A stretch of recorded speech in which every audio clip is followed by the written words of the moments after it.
What's going on, y'all? So I think 2023 for me was quite a difficult year. And I'm making this video for anybody else who may have had a difficult 2023 and really wants to make 2024 the best year of your life, right?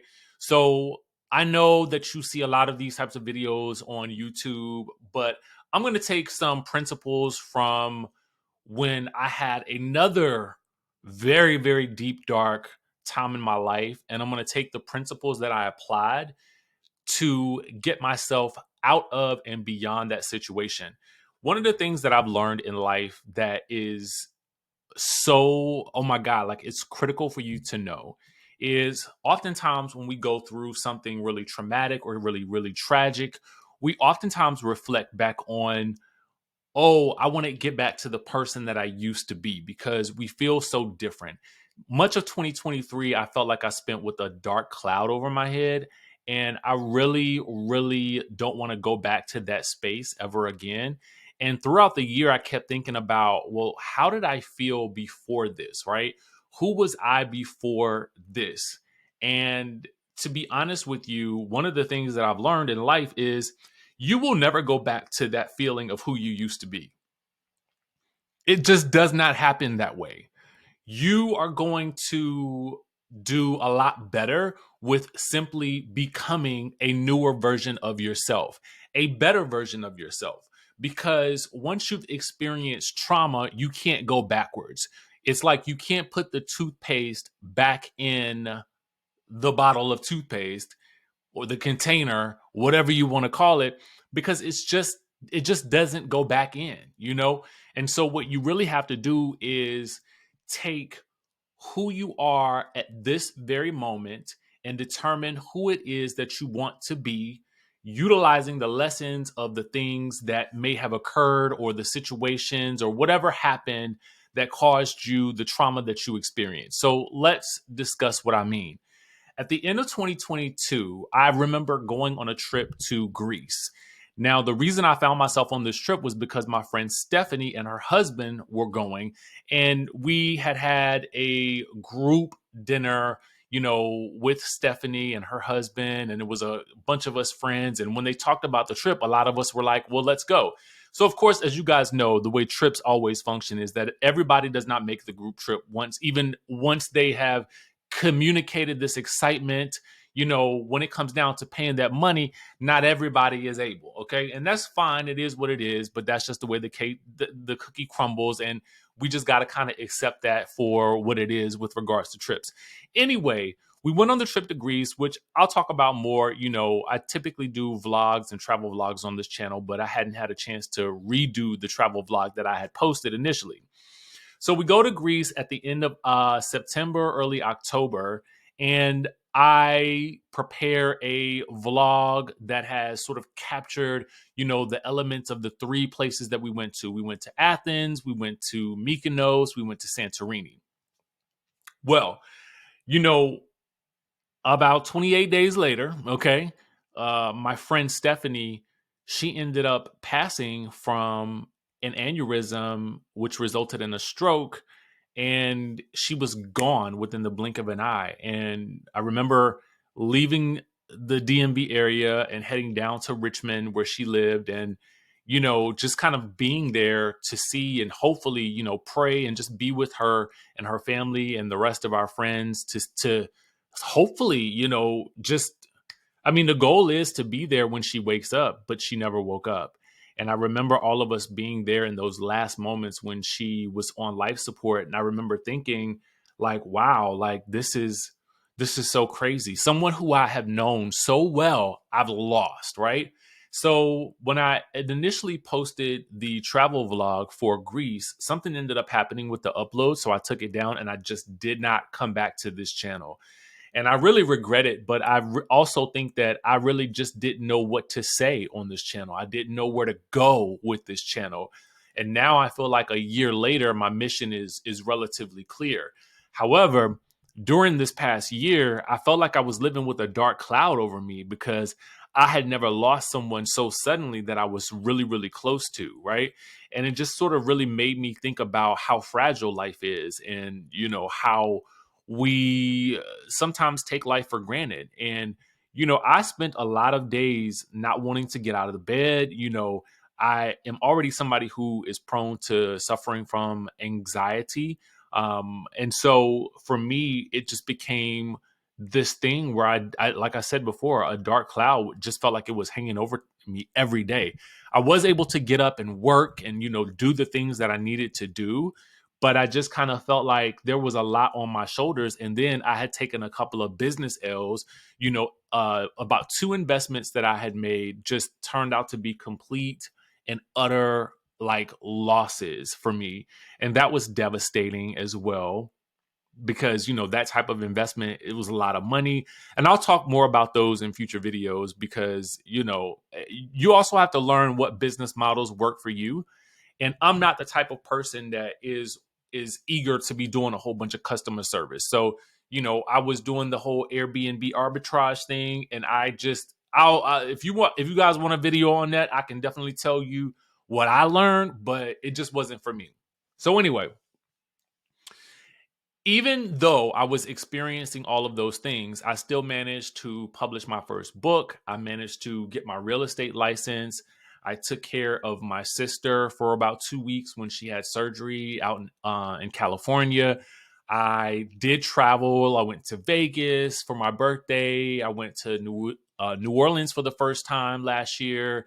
I also, what else did I do? Oh my God. I went to uh, New Orleans, and then I went to New York with a group of friends. And so there were things like work things that I did accomplish. I finished my second book. And I also joined a mentorship for screenwriting, and the things that I did do, I felt like they have dramatically changed my life for the better. And the crazy thing is, I did these things while still going through the storm. So I give you guys all that intro to let you guys know that you can still, there's work that can still be done while you're going through your trauma. But now looking back, I understand so much about what I was going through in 2023 that 2024, I know exactly what to do to get to where I want to be. And I'm actually going to use this channel as my motivation and sort of like an accountability tool, so that I can show you that you can do whatever it is that you want to do, because I'm committing to doing the work to get there in 2024. And that's where we want to start today. Okay. All right. So as I stated before, 2023 was kind of mid. And what I mean, the kids say mid, and I'm like, yeah, I mean, it was definitely traumatic. It was all the things. And I've kind of told you guys a little bit about why that is, and what happened to me. But I definitely also think that there is a big part of me that did not do the work that I needed to do to get even further in 2023, which is going to be so different for me this year, because I understand that it is with me that it all starts, right? It's not my circumstances, it's me that is in charge. I can react to my circumstances, but I don't have to let my circumstances dictate what happens to me, where I go, what I do, and how I feel, right? And so that's the place where I want you guys to get to as well. All right, so for me, one of the first steps that I think that we need to sort of take a look at is to really determine who you want to be, or who you want to become. So for as an example, I would ask you, is there anybody out there who you want to model your life after? And what I mean by model your life after is, I don't mean to copy everything that they're doing. I don't mean it in that way.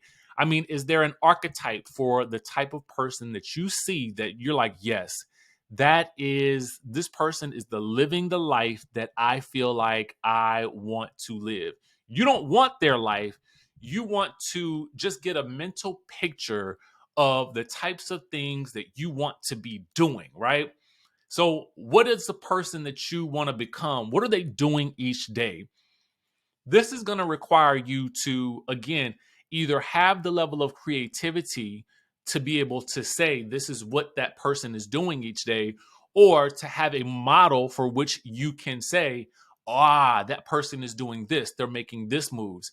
And granted, social media is probably an easy way to do that. YouTube is probably a better way, because I feel like social media gives you the snapshots, but YouTube, and if you find somebody who's living the life on YouTube, that I think is probably a more authentic way to tell, because I think that I had to grow to this space in order to be able to do what I'm doing right here with you guys today. I had to live, I had to go through some things, I had to experience life to know what it is that I did not want and to know exactly what I wanted to say. Every time I tried to do this video last year, I stumbled and fumbled my way through it, and I knew that it wasn't any good. For me personally, that's what it was. And it wasn't until I sat down and I said, who who do I want to become? What do I want to do? What does the person that I want to become, what are they doing each day? And they are getting online, they're holding themselves accountable, they're teaching other people, they're helping other people, and their mission is not only just about them, but it is about other people and providing value. And that's where I'm at today. So, what is this person doing every day? How do they move, right? How do they move? How do they dress? What habits do they have? You know, um, those are the types of things that I'm sort of thinking about, with regards to what it is that I think that somebody who is basically doing what I do, what do they do every day, right? So I'm using Loom and I'm trying to move the screen. So bear with me. All right, there we go. All right. And so a part of that is also not being perfect. I'm okay with the fact that I am still learning this. I would rather take the time to learn it and you see it. And then you guys also see that I'm also mastering what I'm doing, right? So, how does that person move? How do they show up in the world? How are they dressing? Believe it or not, how you dress and how you show up in the world, it makes a difference to other people. I'm sorry, but it does. If you show up and you are and if you are looking like the person that you want to look like, it is not just about taking these actions. It is about the feeling that comes along with the action. So let's say someone that I am looking to model my life after, how are they dressing each day? Are they wearing suits? They're usually probably wearing suits. They're dressing, they're putting themselves together, they're keeping their looks right, they're going to the gym. That's the sort of thing that I'm thinking about for me, right? What habits do they have? And again, it's the gym. They're reading, they're getting up early, they're doing the work daily. They are putting in the time and the effort to accomplish the things that they want to accomplish. And they're also showing other people how they get it done, right? And then the next thing I would say is you have to write these things down. You've got to keep these things front and center of your mind, okay?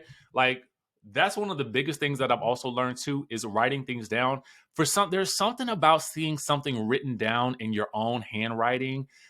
But I mean, obviously in today's, environment, we have technology, so you don't have to write things down. But again, there's something about writing it down and journaling each day about what it is that you see for yourself. They call it scripting, but and I think we'll just keep it at that, like scripting out your life. What does your ideal life look like, right? All right, so establish the mission. All right, establish the mission. So for me, as I stated before, we need to write things down. I'm saying write it down daily. When I was in LA, I'm gonna tell you guys this. And if you haven't seen my videos about what happened to me after I was on reality TV, definitely go back and watch that video. It's called Life After Reality TV. But in that, I talk about the dark and dismal time that I had experienced when I was in LA. And I remember when I was there and I was broke, I was almost homeless. Like, and there was a sleeping in the car type of moment that happened before I got my apartment. But when in my darkest days, I remember thinking to myself, I need to do something different. And so what I started doing was I started writing down in a journal everything that I was thankful for. Even if I was just breathing, I wrote it down. Even if if I had food in my kitchen, I wrote it down. Like, what, these are the things that I'm grateful for. I still have my family, I still had good friends, I still had things that I needed. And when you really look back at it, I was rich in the sense that I had everything that I really needed, right? And so the other thing that I did was I started to write down a financial goal that I had for myself, which was $10,000 per month. Looking back at the time, that wasn't a large amount comparatively speaking, but it was also a stretch goal for me to think of what could be realistic, right? If I had known what I know now, I would have been writing down $100,000 a month. But you got to start somewhere, and you start with something that seems attainable, right? And so the other thing is, not only just writing down the things that you're thankful for, what you want and what your goals are, how can you measure and track what it is that you are hoping to achieve, right? So let's say you want to read, like this year, my goal is to read, I think it was 24 books a year, right? 24 for me, I broke that down. That's 2 books a month. I am on my second book for the month. I finished the first one in a week. The second one is taking me a bit more time, but I'm determined to finish it before the end of the month. How much money is saved? Currently I'm in the process of buying a house. So, finances are kind of tricky right now because, when you're in that process, you really don't want to move a lot of money. You don't want to change a lot of things. And, there's a heavy eye on you at the time from the underwriter's perspective. So you just kind of want to stay stagnant for a bit and not really make any crazy moves. But, once the process is over, for me, it'll be back to, this is how much money I'm going to be investing each month. This is how much money I want in my savings.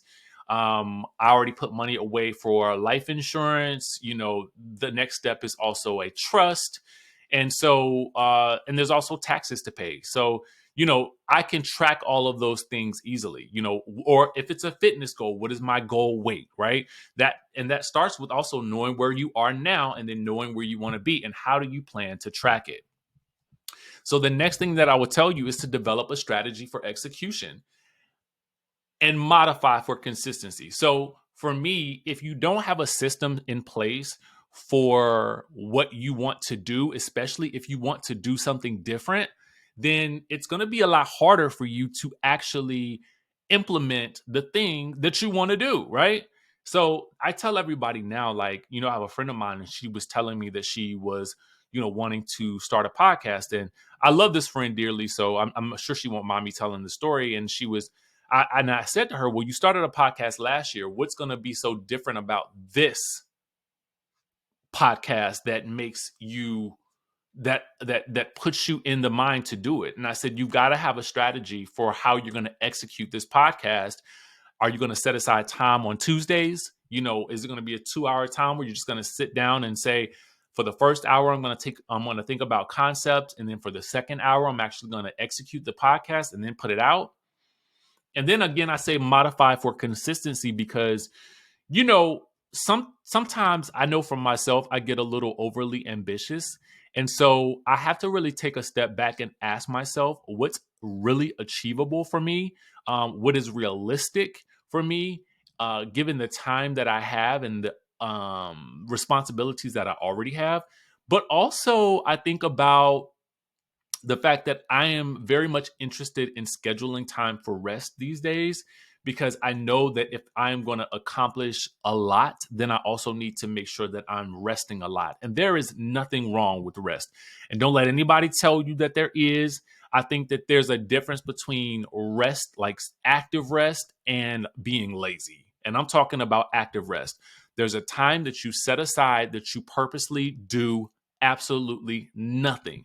Maybe you meditate. Maybe that's when you read. Maybe that's when you just veg out for just a little bit, because it allows your brain, especially for a creative, you need the time to do absolutely nothing in order to maintain a high level of creativity. So make sure you guys are scheduling that time. All right. So the next thing, oh my God, this is super important. fix your finances. All right, y'all. Like, bro, sis, like, what are we doing out here with our finances? I'm gonna tell y'all, if you ever needed a um encouragement to fix your finances, buy a house. Buy a house. And that will be all the motivation you need because, baby, let me tell you, they will make sure that you have got, I mean, there is so much that has to be in place before you can buy a home, especially depending on how much you're spending on the home and how much you're putting down. But for me, I'm like, I ain't really had no clue. But it's achievable, right? And it's achievable, especially when you start early. So for me, I think that the first thing that was helpful for me once I left LA and started to really get my life back on track once I started working in Miami, I started tracking my expenses. Now, this is not sponsored in any way, shape, or form. I have done a sponsor on my news channel for Rocket Money, but for me, this is something I actually use.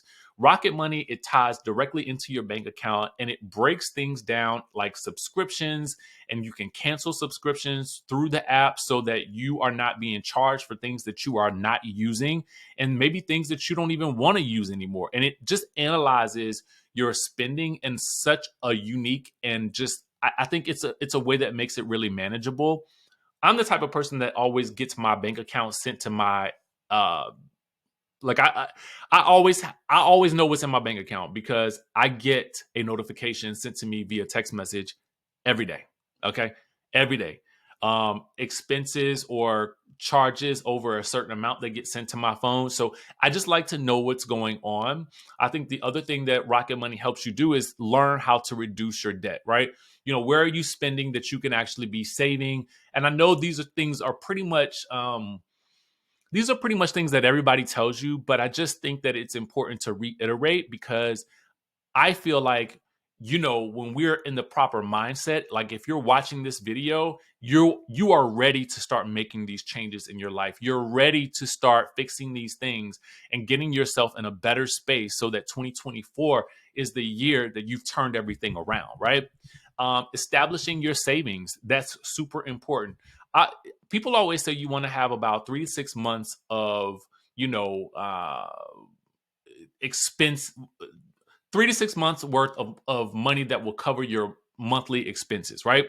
So you think about like your rent, your mortgage, the bills, any outstanding credit that you have to pay down or any other debts that you have to pay down. Just want to have that saved in case of an emergency. And here's the other thing. When the emergency comes, do not feel hesitant to use this, okay? That is what it is there for. Life will happen and you will need it for something, especially as I've learned with buying this house. It's gonna happen and that's okay. The other thing, fix your credit. When I tell you, when I left LA, my credit was so bad. It was so bad, y'all. Like it was in the gutter. Okay, it was in the gutter, friend. Like, I mean, it was trash. Like, I've seen lower credit scores, but it was in the trash. And what I will tell you is when I got my credit changed, not when I started working on news in Miami, but it really started when I got my own YouTube channel. And getting monetized was like the best thing ever. And so I always tell people I feel like everybody should have a YouTube channel, but I'm digressing just a little bit. From that point, I started fixing my credit. I started paying things off. I started, there were charge offs that I had. I started getting in contact with the creditors and figuring out ways to, either pay those off or have those removed. If you can work with a credit repair specialist, I think that's even better because they can help you get there faster. Just make sure that they know what they're doing, right? You want to get with somebody who is experienced with helping people get their credit back to a good space. And I can definitely tell you it can happen. And then once you get to that space, it's kind of a rinse and repeat situation, right? If you're spending money on your credit card, make sure you're paying it off before the end of the month or at least by the date that it's due. You also want to look for that statement date. And so you want to make sure that all of the card is paid off by the statement date or at least enough so that your utilization remains under 30%. I'm not a credit repair expert. I'm not a financial expert, but I can simply tell you that that's been one of the things that has been super helpful in helping me get my credit and keep it at a good space, right? I use Credit Karma to help me manage it on a day-to-day basis. You can also use the Self app because that will also help you build credit. I don't get, again, any commission from either one of these, but I do think that they are helpful and handy to have because they are apps that you can use on your phone, right? And then increasing monthly income. For me, there's a variety of ways to do this, and we'll cover these as we move forward with this channel. But I just kind of feel like $10,000 was the amount that I was hoping for. That was the amount that I was writing down, and I think it's a standard amount for you to begin to feel like you can breathe again, right? I'm not saying that you can't make less than this and still get to your goals, but I'm saying that I think $10,000 is a good amount for you to really start feeling like, oh, I'm in the cycle of money now. I'm in this cycle, right? I talk about this and about how I feel like living in Miami, I felt like money was circulating at such a fast pace. I got to Miami and I felt like I could see money moving, right? And so as you begin to make more money, you begin to understand how money does work in a cycle. And so when you're putting money out for things, you also start learning about how to put money out for things that also will help you bring back in more money, right? So I think for me, whether you getting online for me and making videos with my cell phone is how I first started on my news channel. And I would honestly have to tell anybody, I think that with the way that phones work now, that's all you really need. Okay. That is all you really need, to be very honest with you. All right. The next thing that I'm going to tell you is to get a bookkeeper or an accountant. I think a bookkeeper is more so for if you have like your own business, we can talk more about that later. It has been probably the most beneficial thing to me because I am not the accounting type person. I don't want to be dealing with that type of stuff. But I can also tell you that having an accountant, a really good accountant, will help keep you from paying a lot more in taxes than you probably should be. And again, it's just a helpful way to help you analyze what's happening with your money, keep more money, and make smart business and tax decisions. Because the more money you make, the more money you're going to be taxed. And so it will just help you from the onset to start thinking about, who you want to have as an accountant and who you want to have helping you manage your finances. All right. So the next thing that I'm going to tell you guys is to train your mind, body, and spirit, right? So what do I mean by that? For me, there are really kind of four principles here. One is to read. Now, I prefer nonfiction during the day. So like in the mornings when I get up, like I want to be taking in some nonfiction principles. I have a great book here. Let me pull it out. Ask and It Is Given. And it is by Esther and Jerry Hicks, The Teachings of Abraham, Learning to Manifest Your Desires. I prefer like self-help during the daytime because I find that as somebody who has dealt with a lot of anxiety and depressive issues, that it is really helpful to me to be reading and taking in information that is positive and helps me learn and grow. And I think that it's also going to be a bit more beneficial for the channel because I can also impart the lessons that I learned in reading books like this. And then, of course, reading for, pleasure, in the evening. So I typically read fiction as it gets to be like dark or nighttime. I just find that is a great way for me to relax and not really think. And also I end up scrolling on my phone a lot less because I know that I also have, again, the 24 books a year, goal, which means that I'm trying to read 2 books a month. So I need to really, make sure that I'm operating at full capacity and holding myself accountable for that. Scheduling time to work out. Again, I'm trying to be the best person that I can possibly be. And that for me means a combination of cardio and weights. I am the type of person who is naturally slim. And so I like to maintain what I like to call a swimmer's body. I'm not trying to be overly bulky and I'm not trying to be, like a toothpick, but I'm just trying to, at this point in time, work out enough so that I am maintaining a healthy lifestyle because I want to live longer, in terms of, how I live. And I just want to stay committed to, getting a certain amount of steps per day or per week, I should say. And riding the Peloton has really helped with that. So I try to spend an hour in the gym at least 3 to 5 times a week, and then 3 to 5 times a week on the Peloton at 30 minutes. And I find that to be a good way for me to stay active because I want to stay sharp. And I find that there's a great link between my mind and my body. When I'm staying physically fit, I'm also a lot mentally, I'm way more mentally, capable, because I feel like I'm accomplishing goals physically. And I feel like it trains your mind to do the same with everything else in your life. Scheduling time to rest. I talked about how super important that was earlier.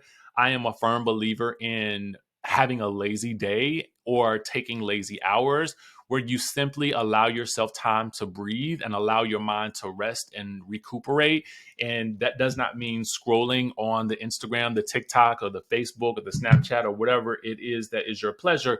I ain't saying that you got to give it up altogether, although I want to get to that point, to be quite honest with you. But part of my job does rely on using social media. So once I move away from the news that I do on my news channel, then I think I will really focus a lot more on being on the phone less, so that I can really maximize the time that I am resting. And then scheduling time to meditate or quieting your mind. So for me, meditation, and what I'm learning is, it's really not just for you to manifest, but I think it's also for you to get clarity. And there is nothing better than maintaining a clear state of mind, so that you can really focus on and hone in on the things that are super important to you. And again, the best way to do that is with a clear mind. And for me, my goal this year is to remain, or to become dangerous. All right. And to stay sharp. So, what do I mean by that? Right. Um, for me, the idea of staying dangerous is developing a faultless belief that you can do anything that you set your mind to. It's about having confidence in what it is that you're trying to accomplish. It's about being your best self at all times, and really believing that you can become the person that you want to become. Because a lot of times we will set these lofty goals for ourselves, but we don't really believe that we can be the person that it's going to take for us to develop a whole new life for ourselves. And I have to argue that it starts first in your mind. It starts first with the belief, right? So here are some things that I feel like that will help you if you lack confidence, or if you have certain feelings or limitations. These are some areas that I feel like you can begin working actively now, to get to a place where you're at least able to address these issues and become better as a result of having addressed them, right? So my thought is, if you lack confidence, the best thing to do is to work out, and to read self-help and self-care books, right? Because I think it's all about what you're taking in your mind. I think that many of us have these ideas, but we don't always have the confidence to execute them. That's been me. That's my story. That's been my life. And so what I have found is that as I work out, I develop more confidence in who I am as a person, because I'm able to accomplish this thing every day that I've set, this goal that I've set for myself every day. Reading self-help books and self-care books also is a great way to really hone in on positivity, and then taking those positive lessons and applying them to my own life, right? If I'm feeling anxious, something that I've also learned is to work out and to write down what I'm grateful for, because writing down what you're grateful for takes you from a space of feeling anxious about something that may be happening, and you're not really focused on what it is that you already have right now. If you're feeling depressed, you know, something that I like to do now, again, working out, drink a lot of water. I've learned that as I've gotten older, my body responds in different ways to a lack of water. Isn't that crazy? And people talk about staying hydrated. I mean, it really is a thing, right? Also meditating. I listen to Abraham Hicks videos on YouTube. I am reading the books. I am doing the things, but I think that sometimes we may need some additional types of help. I am discovering some other alternative forms of medicine that I think are going to be helpful to me. But I think that there's nothing wrong with also seeking help in the form of a doctor or a therapist. I think that it's the year of we're going to confront these demons in any way, shape, or form, and by hook or by crook, we're going to accomplish the things that we need to accomplish. And then, lastly, if you lack energy, schedule some rest. Drink your water, as I stated earlier, work out, and change your diet. And again, seek help if you need it. All right. So for me, these are the ways that I feel like I am going to become a new person in 2024, and the ways that I think that you can become a better person in 2024. Let me know if there are other video topics that you want me to cover, and I will definitely get into the nitty gritty with them. But right now, here is where we're starting. And I think that we're only going to level up from here. Now, if you guys haven't subscribed to this channel, go ahead and do so. We will have more content just like this coming week by week. I'm holding myself accountable. I'm going to be holding you accountable. And together we can accomplish the life that we've always been dreaming of. All right. So with that being said, make sure you guys tap that like button, hit the subscribe button, and I will catch you in the next video.